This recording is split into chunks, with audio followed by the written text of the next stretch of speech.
What's up, everyone? I'm going to be doing a review today on this deck, Ztuntz Skateboards. I had never heard of it. I came across them as I was looking for a cheap board option on Amazon, and the first thing I did was read some reviews. There were only a handful of them, and it was usually by a parent saying that their kid loved the deck. So I don't know how well it holds up. I don't know anything about the company. I tried doing a little research looking at their website online, and they do have some team riders.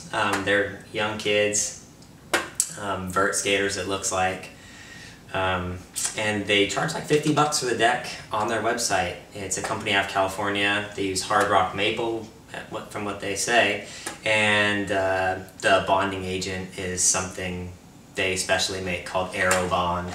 I don't know what that is, but it's probably not as good as resin. But yeah, I got this deck for like 14 bucks on Amazon. I picked up some Jessup grip too for like 6 bucks. So all in all, $20 for a deck and grip is not too bad. So we'll see how it rides. It is probably medium concave, I would say. I've had decks that had far much more concave than this. But we'll see how it holds up. We'll check out the pop and make sure that it doesn't start getting soft really quickly. And we'll see how that graphic holds up. It seemed like some people were frustrated on Amazon that their graphic didn't last very long. And to be honest, I hope this graphic does not last very long. I hope that it just wears off really quick, because it's pretty ugly. It seemed like a lot of their decks were this license plate style, different states, and brewing companies. I don't know what that's about, but it's a cheap deck is a cheap deck. So we'll see how she rides. Let's go.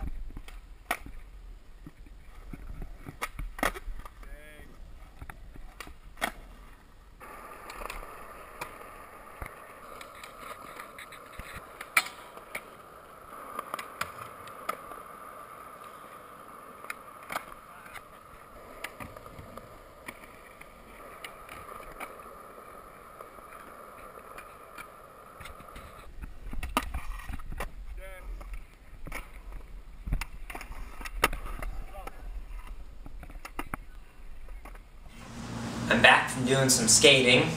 I probably put an hour and a half or so total into this deck, and the graphic held up pretty well. You can still see the graphic in the center, a few scratch marks on nose and tail, and there are only a few areas where the graphic actually wore off, and you can see the wood beneath.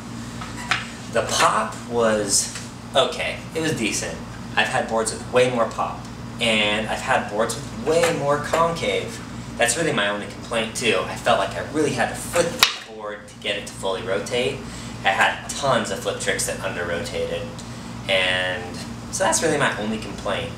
No delamination, no chips, only some dents, which is what you want. You want the deck to dent, not do either of the other two. So no chips, no delamination, so that's good. After skating this board, would I buy another one? I would say I wouldn't. I think I would fork out the extra 15 bucks and just get a shop deck, which you can usually get for like $35 gripped.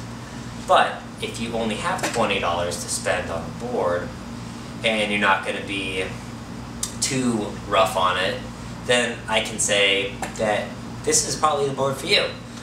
I only skated at the park. I'm not going to be taking it street skating, so I don't know how it holds up. But if any of you have taken this board company and this type of deck out and skated in the streets, then let us know how that went. Did it hold up? Did it not? Just so anyone else who's looking at buying one can get a good idea of what they can expect. I didn't skate any stairs, so I'm not sure yet how it holds up with impact, but I plan on doing that soon, so I'll try to keep you guys updated on how that goes, how it holds up. So yeah, comment below if you have had experience with this company, if it was good, if it was bad, just to help others know what you recommend when they're looking at picking up a Ztuntz skateboard deck. Shred on, dudes.